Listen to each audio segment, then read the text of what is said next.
الفيديو ده هيوديني في داهيه عشان فيه كميه اسرار محدش طلع يتكلم عنها قبل كده. بس انا بقى بدوري ان انا ما بخبيش عنكم اي حاجه. وبما اننا بدأنا سلسله ازاي تبني اسم لنفسك مع بعض، فده بارت 2 من السلسله. ازاي بقى جبنا ده في الفترة الوجيزة دي، لأن أكتر جملة سمعتها يا جماعة من يوم ما خدنا درع اليوتيوب أو درع 100,000: ازاي بالسرعة دي؟ عايزة أقول لكم أول سر النهاردة يا جماعة: 80% من مبيعات فيرا بتيجي من خلال يوتيوب. ودي أكتر جملة الناس بتستغربها لما بتسمعها. يا جماعة هو في أصلا عملاء ممكن تيجي من خلال يوتيوب؟ الحقيقة بنسبة 80%. انت متخيلة؟ الناس اللي شايفاني من البداية او تعرف فيرا من البداية عارفين ان احنا اول منصة بدأنا بيها هي كانت يوتيوب. ليه بقى يوتيوب؟ او اسألوني ليه يوتيوب؟ عشان انزلكم بأبديت تاني سر: علشان الفلوس. بغض النظر ان ده ليه شروط كتير جدا وصعبة جدا وصارمة جدا، بس في النهاية او في القفلة كده يعني بتاخدي مرتب. بس هي الفكرة انا كنت شايفة ان بما اني كده كده هعمل كونتنت، وبما اني كده كده هجتهد على الكونتنت، وكنت مدركه تمام الادراك ان الكونتنت مش سهل، مش حاجه في يلا اللي هو بعمله كده. لا، انا كنت عارفه ان الكونتنت هبذل عليه وقت ومجهود جبار علشان اقدر اقبض من اليوتيوب. يعني وباختصار شديد جدا مش هتقبضي من يوتيوب غير لما تحققي شروط اليوتيوب. فاحنا محتاجين ننجز في اسرع وقت يا ايه علشان نحقق شروط اليوتيوب. طيب، اول خطوه او اول ستيب حطيتها بالنسبه لي هو ان انا بدات اتعامل مع يوتيوب ان هي شركه. بمعنى ان انا موظفه عاديه خالص عند شركه عاديه خالص، مطلوب مني ان انا اشتغل بشكل يومي. تخيلي نفسك كده ان انت اشتغلتي مع اي مؤسسه او اي مكتب او اي حاجه في الدنيا، ستي ان شاء الله حتى محل ملابس، وانت كل يوم تقولوا والله السلام عليكم انا مش قادره اجي النهارده، السلام عليكم انا تعبانه النهارده، السلام عليكم انا مش فاضيه النهارده، السلام عليكم اصلا انا مكسله النهارده. هيجي اخر الشهر هيقبضك بناء على ايه؟ بناء على كل الاسباب والاعذار والحجج اللي انت طلعتها لي، ولا هيقولك مع الف سلامه نجيب غيرك يشيل؟ انت تعاملي بالقاعده دي بالظبط اللي انا بدات احطها كستيب اولى او كخطوه اولى علشان احقق شروط اليوتيوب، تمام؟ اللي هي تؤدي لايه؟ مظبوط. هذا المنطلق بقى ومن النقطه دي احنا محتاجين نطلع احدى قواعد الدكتوره ايه، الا وهي جماعه فعلا الالجوريزم بتاعت يوتيوب بتحترم الشخص المنضبط. يعني انت متخيله الجمله دي فعلا ممكن تنقلك من حته لحته تانيه خالص. يعني ايه الكلام ده؟ يوتيوب كل ما شافتك او شافتك حد منضبط في شغله، هي كل ما هي هتجازيكي. انت فاهمه يعني ايه؟ يعني انت وحد عنده جدول ثابت لنشر المحتوى خاصه في الفتره الاولى. يعني انت تخيلي نفسك صاحبه شغل، سيبك من اي حاجه، تخيلي نفسك انت عندك شغل وعندك موظف مش منضبط من اول يوم او من تاني يوم او من تالت يوم او من اول اسبوع، هو الشهر الاول بتاعه كله متدمر. هتحترميه او هتحطي له ترقيات او هتحطي له حوافز بناء على ايه؟ بناء على خيبته؟ معلش يعني. هي يوتيوب كذلك، لو شافت منك في البدايه انضباط صدقيني الالجوريزم هتحبك جدا. والناس اللي مش عارفه يعني ايه الجوريزم، هي تقريبا السيستم او سيستم التشغيل بالبلدي خالص بتاعت اليوتيوب. فاكرين لما كنت قلت لكم من شويه ان انا اعتبرتها دايره مقفوله بتوصل على بعضها ومش هعرف اجيب اخر نقطه غير لما ابدا من اول نقطه؟ حلو. مش انا قلت لكم ان انا اعتبرتها شركه وان هي بتحب الشخص المنضبط؟ ده ادى معايا لايه؟ انا همشي معاكم بنظام ادى الى ثم ادى الى ثم ادى الى ثم الى ادى الى ان انا حققت الشروط والحمد لله بقيت موظفه عند يوتيوب. تمام. فكره ان انا تعاملت معاها ان هي شركه، ان انا بشتغل بدوام جزئي دوام كلي الله اعلى واعلم، المهم ان انا بشتغل بدوام ثابت، بمعنى ان انا هنزل كونتنت بشكل ايه؟ بشكل مستمر مش منقطع. مش كل شهر لما يجي لي المزاج احقق يعني انزل فيديو، لان انت ليكي سنه في تحقيق شروطك. انا حققتها الحمد لله، وصلنا ل 100,000 الحمد لله خلال السنه دي. يعني هو بيديكي فرصه او بيديكي مهله سنه كامله عشان عارف مدى صعوبه تحقيق الشروط. يعني اذا كانت هي الشركه نفسها حاطالك ليميت سنه كامله تحققي فيها الشروط، تمام؟ فانا الحمد لله بفضل من ربنا لما اتعاملت مع هذا المبدا وصلت وحققت الشروط وقبضت مره واثنين وثلاثه خلال السنه الحمد لله. يعني الحمد لله. عارفين المبدا بتاع اتعب دلوقتي عشان ترتاح بعدين؟ بيجي عليك بعد كده مرحله اللي هو انت بتنزل بجدول. يعني ايه بجدول؟ يعني بتنزل مره في الاسبوع، بتنزل مرتين في الاسبوع، 3 في الاسبوع بالكتير قوي، غير كده هتبقى اسمك بتحرق. تمام؟ بس في البدايه انت محتاج تبني قاعده جماهيريه، محتاج تخلي الناس تعرفك، محتاج تحط اصلا محتوى على القناه. اصلا انا كحد داخل لاقي القناه فاضيه فيها فيديو خلاص شفته. انا فاكره في البدايه انا كنت بنزل بشكل مثلا مرتين في اليوم، لو التواجد الجمهور كان بيسمح بده. ودي نقطه هتكلم عنها قدام شويه، فخليكي مركزه معايا. هو بيقبضني او بيديني فلوس، او المعلنين بيجوا عندي بناء على ان انا عندي جمهور اصلا، بناء ان انا عندي محتوى اصلا. تمام؟ تاني حاجه، ده ادى الى وجود استمراريه، ان انا كل يوم اصحى الصبح سلام عليكم اعملي قهوتك يا استاذه ايه واقعدي اشتغلي. تمام؟ هتشتغلي ايه النهارده؟ هشتغل توليد افكار، ازاي اعمل افكار كويسه تساعد الناس. مش شرط تساعد الناس ان هي تكون محتوى تعليمي، لا عادي، ممكن تساعد الناس ان هي تخليهم ينبسطوا، مستوى ترفيهي عادي جدا. لا النهارده استاذه ايه طلعت افكار، تعمل برضو القهوه بتاعتها وتقعد تصور الافكار دي. تمام؟ استاذه ايه صورت النهارده مثلا، هتسجل فويس، تمام، ومن ثم هتمنتج النهارده، هترفع، هتشتغل SEO. المهم ان انا كل يوم انا شغال مع اليوتيوب، حرفيا كل يوم بشكل يومي. فاول مثلا خطوه بالنسبه لي اللي هي اول شهرين، انا كل يوم صباح الخير يا يوتيوب، صباح الخير يا ايه، ورينا هتعملي ايه النهارده. ادي لنفسك كام من 10 لما كنتي صغيره وكنتي بتقعدي تلعبي الالعاب بتاعتنا الجميله واحنا صغيرين دي. كنتي حد كسيب ولا كنت كل مره بتخسري؟ امتى تعتبري نفسك ان انت هتكسبي بشكل دوري؟ يعني مثلا مش عايزه اذكر العاب عشان ممكن مش كلنا عارفينها، بس فرضنا ان احنا بنلعب لعبه معينه، تمام؟ مين اكتر شخص بيكسب؟ او مين اكتر شخص مش بيسقط خالص فيها ويجي بقى يقش اللعبه كلها؟ مين؟ الشخص اللي فاهم قواعد اللعبه، صح؟ دي كانت بارت 3 بالنسبه لي مع يوتيوب عشان احقق الشروط بتاعته. اعتبرته لعبه، تمام؟ عشان اكسب فيها او عشان اكسب الجيم بالنسبه لي اعتبرت ان هي لعبه، فانا لازم افهم قواعد اللعبه. لان يا جماعه مفيش حاجه في الدنيا بتيجي سهله، اللي هو سلام عليكم انا هنزل لك اي حاجه من غير ما افهم اي حاجه فانت كده هتقبضني. مفيش حاجه في الدنيا كده خالص، تمام؟ دي قاعده مستثناه نهائي. طيب ازاي او يعني ايه بقى تفهمي قواعد اللعبه بتاعت يوتيوب عشان تقشي بقى، عشان تنجزي نفسك، عشان تخلصي نفسك خلال 6 شهور او اقل من 6 شهور، تبص تلاقيك الحمد لله بينزل لك مرتب بشكل ثابت؟ ازاي؟ SEO، البعبع بتاع الناس اللي عارفه يعني ايه SEO. ده بقى اللي هيخليك عارفه، لا زي الكوتشينه، عارفه الملك لما بينزل على الارض بيعمل ايه؟ بيقش. هي دي القش بتاعت يوتيوب، SEO.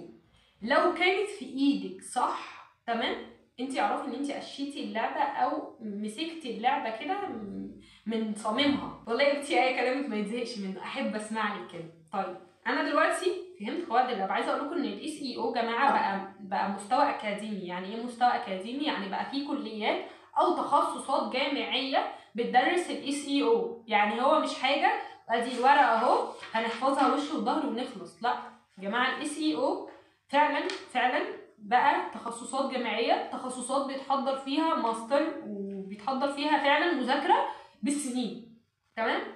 بس المستوى الطبيعي جدا بتاعها، المستوى الطبيعي جدا اللي يشغلني كلنا نقدر نفهمه. يعني ايه الكلام ده؟ يعني لو مش هتخصص فيه فما لا يدرك كله لا يترك جل. يعني اقدر على الاقل افهم اللي يخليني اكتب عنوان بشكل كويس يخدم الالجوريزم او يوصل للوغاريتمات. انت بتاع ايه؟ انت هي اللوغاريتمات بتسالك كل يوم الصبح، انا مش عارفه احددك انت بتقدم ايه، مش قادره احددك، لا انت محتوى تعليمي ولا انت محتوى ترفيهي ولا انت بتاع ايه. اعرف اكتب محتوى كويس، اعرف اكتب عنوان ووصف كويس، اعرف استخدم تاجز كويسه، تمام؟ كل دي SEO. قصه طويله، قصه يطول شرحها، اكيد مش هتتلم في فيديو نص ساعه ولا فيديو 10 دقايق. حاولوا تاخدوا فيها كورسز، حتى لو مش الكورس اللي انا كآية الانصاري بقدمه، تمام؟ حاولوا تاخدوا فيها كورس، تمام، عشان تعرفوا تفهموها، حتى لو هتاخدوا كورس مجاني على اليوتيوب. بما اننا بقى وصلنا للنقطه دي، سيبوني بقى اعلن عن نفسي، سيبوني اكل عيش. يا جماعه احنا عاملين كورس SEO، ادخلوا على جوجل، بلاش انا اقول لكم الاسعار، ادخلوا على جوجل اسالوا اسعار كورسز SEO عامله ازاي، هتلاقوا اسعار خزعبليه، بالدولار مش بالجنيه المصري، تمام؟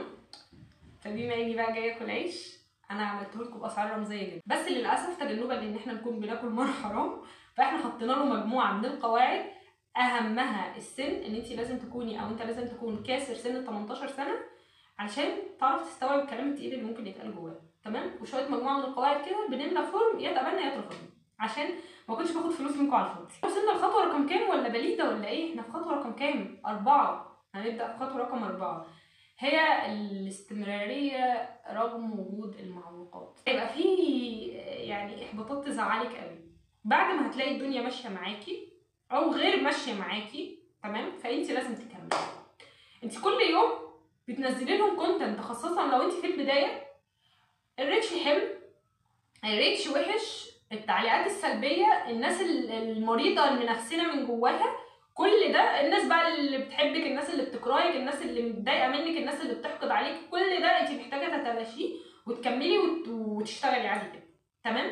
يعني ايه؟ يعني انت تقصدي ان خطوه رقم 4 هي الاستمراريه رغم انعدام الشغف؟ اقصد اقول لك كده، برافو عليكي، 10 من 10. طب ما ده بيلعب في نفسيتي، ده بيأثر على نفسيتي، مش مهم، المهم ان انت تكملي. ليه؟ علشان احنا في مرحله رقم 4 هي الاستمراريه رغم انعدام الشغف، عشان مش الشغف يا سيدي الفاضل المفروض يحركنا.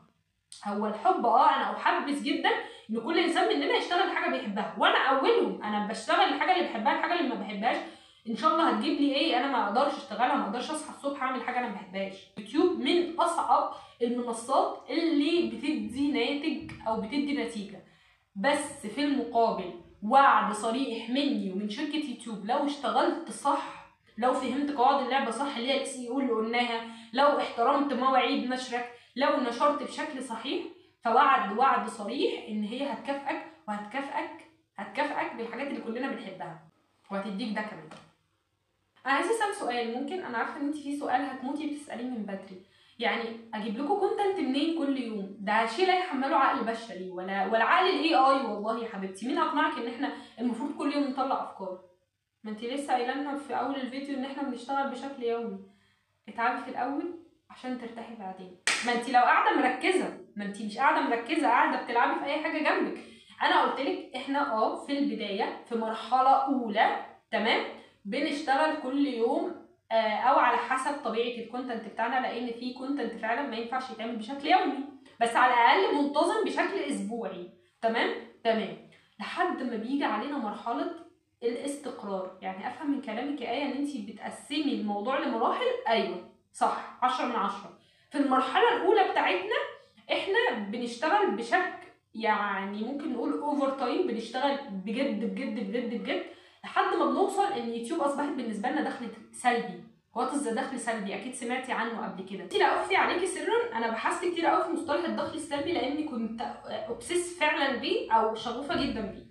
يعني لقيت كل تلاقي لها الا الله بتقول يا جماعه الدخل السلبي هو الفلوس اللي بتجيلك وانت نايمه من غير ما تشتغلي. فانا كأي ما عجبنيش الكلام. يعني ايه؟ يعني كلكم اجمعتوا ان الدخل السلبي هو اللي بيجي لنا واحنا نايمين؟ طب ما فيش حاجه في الدنيا بتيجي بالسهل، يعني ايه بيجي لنا واحنا نايمين؟ فقعدت الف ودور وابحث وفهمت يعني ايه الدخل السلبي، او الدكتوره طلعت مصطلح جديد للدخل السلبي، هو الدخل اللي بتتعب عليه في الاول او بتتعب عليه مره واحده ومن ثم هو شبه الشجره، بمعنى بتزرعها، بتفضل ترعاها وتسقيها وتشيل الحشرات من حواليها وتشيل ايد العيال اللي هتيجي تكسرها من عليها لحد ما الحمد لله بترمي جذورها كده في الارض وتترعرع، تمام؟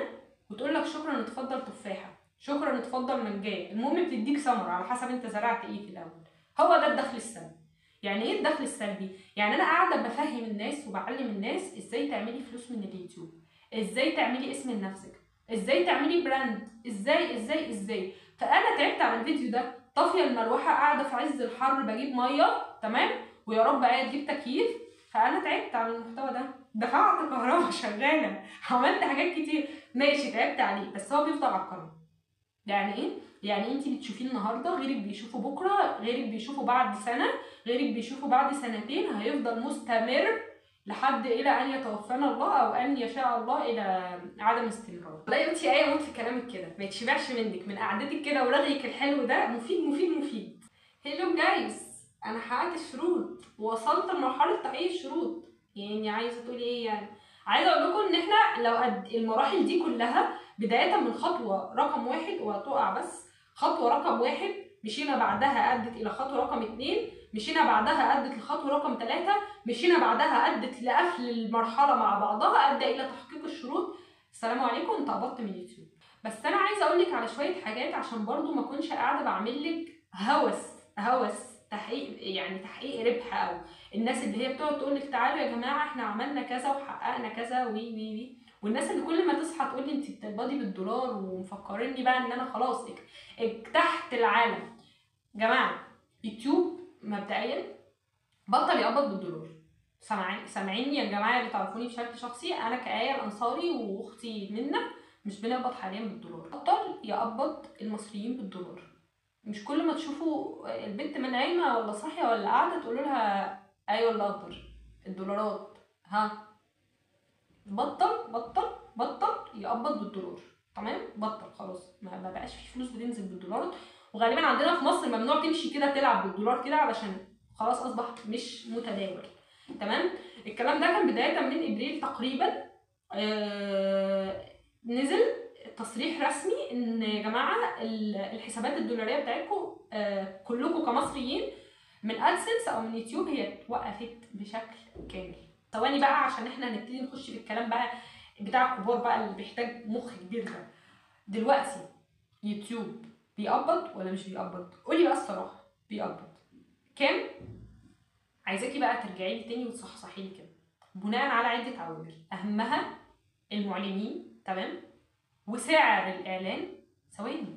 ثواني بقى عشان انت بقى ايه بوظتي لي دماغي كده. يعني كل اعلان ليه سعر؟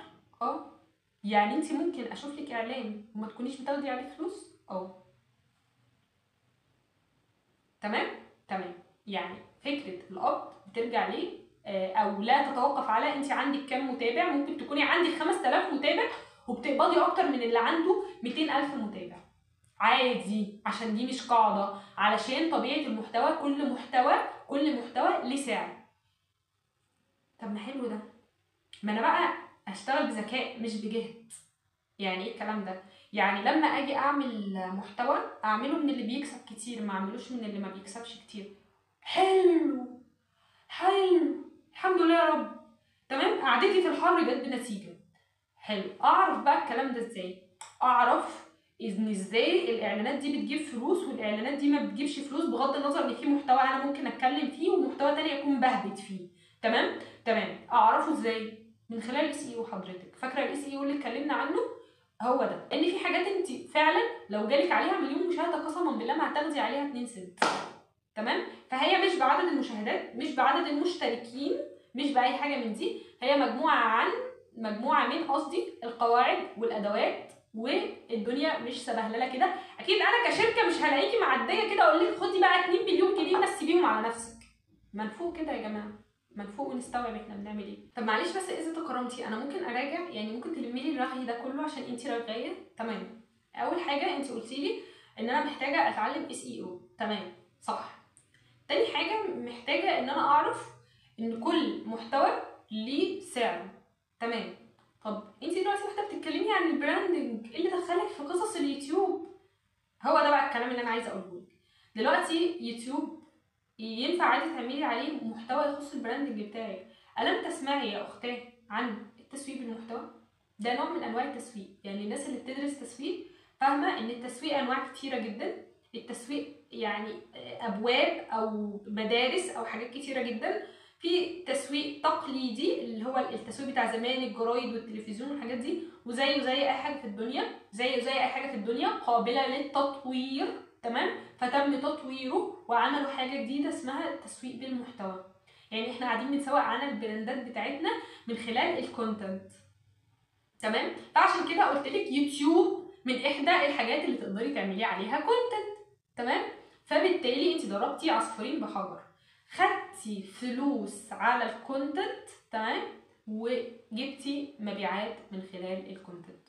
عماله اقول لك كده انت قعدتك ما تشبعش منها، بتدي شويه معلومات على شويه اسرار وكلامك خفيف وظريف كده برتاح لك سبحان الله. بس انا كنت عايزه اسال سؤال كمان، هو ايه هي بقى شروط اليوتيوب اللي انت عماله تقولي عليها؟ يعني شروط شروط شروط، ما قلتلناش بقى يعني ايه شروط. حلو يا جماعه، شروط اليوتيوب هي ان انت تجيبي 1000 مشترك.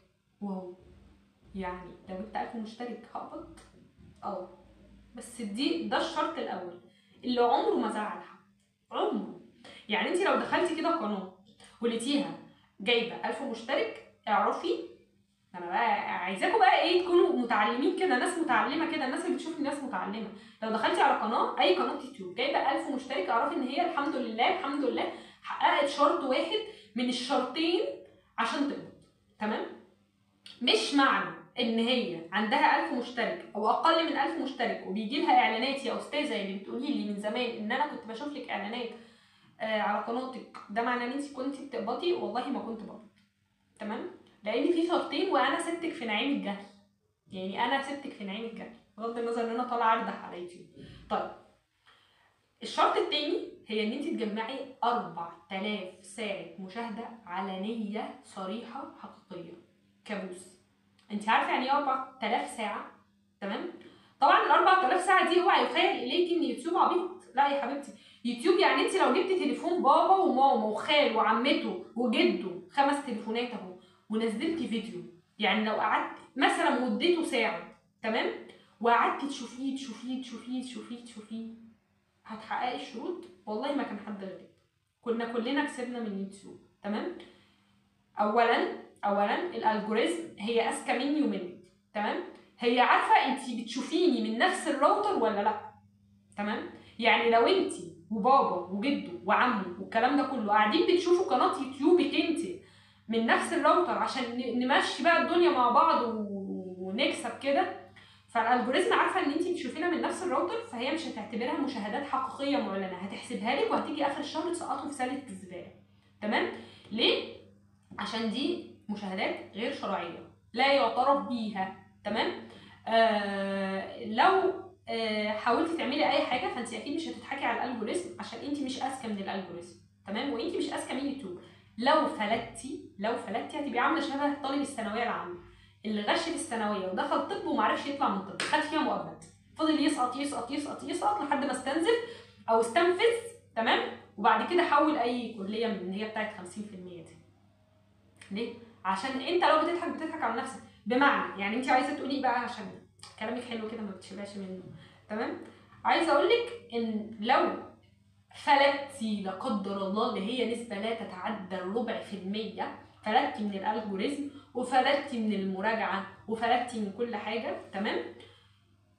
كل فتره يوتيوب بتعمل لنا عمليه مراجعه، بتشوف كل كلمه بنقولها، مراجعه يدويه خارجه عن نطاق الالجوريزم. يعني في موظف كده بني ادم زيه وزيك بيقعد يشوف انت بتقولي ايه، حاجات ينفع اصلا نعلنها للناس ولا نشوفها على الناس ولا يجي عليها اعلانات ولا لا. فانت قطعا مش هتفلتي. تمام؟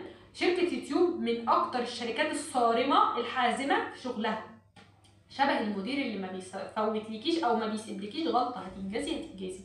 لو خيرا فاحنا نحب الناس الجميله ونشيلهم فوق راسنا وندعمهم، لو شرا فاحنا هنقفل لك القناه اللي انت شغال عليها بقالك سنتين. تمام؟ ولن يلومنا في الله لومة لائم. تمام؟ فده اللي انا عايزه اوصله لك، ان في شرطين ليوتيوب عشان تبتدي تقبضي. اول شرط على راسهم، تمام، ان انت تكوني بتقدمي محتوى حقيقي.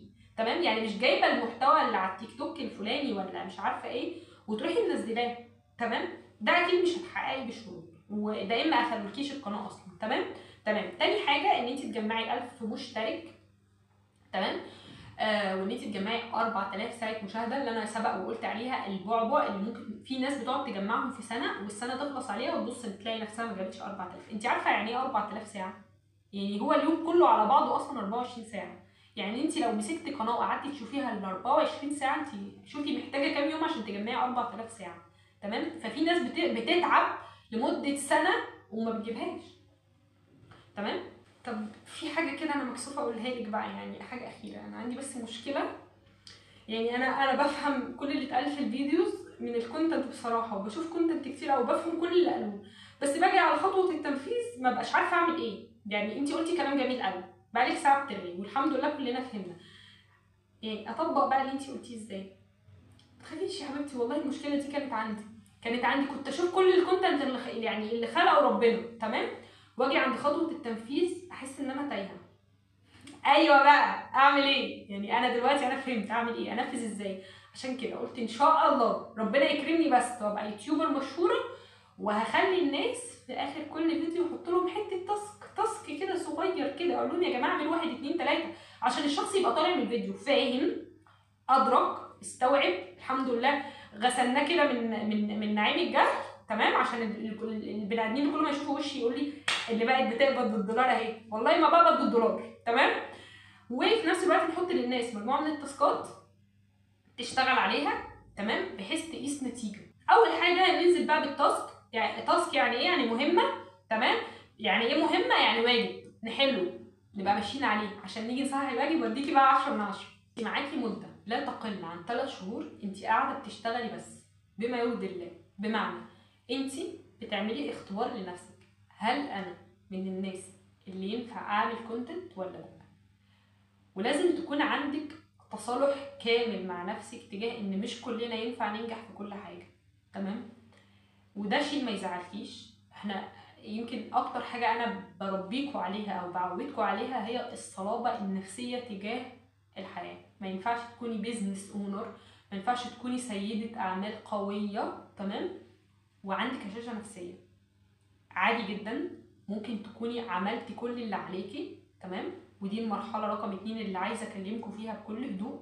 ممكن عادي جدا تكوني عملتي كل اللي عليكي وما تحبتيش، بمعنى انتي ما حصلش قبول تجاهك او الناس ما حسيتش ان هي حابه تسمعك لاسباب عده، غير ان انتي حد مش حلو. لا، انتي عادي ممكن تكوني حد لطيف جدا، حد اسلوبه كويس جدا، حد شاطر جدا، بس ما عندكيش ملكه الالقاء، تمام.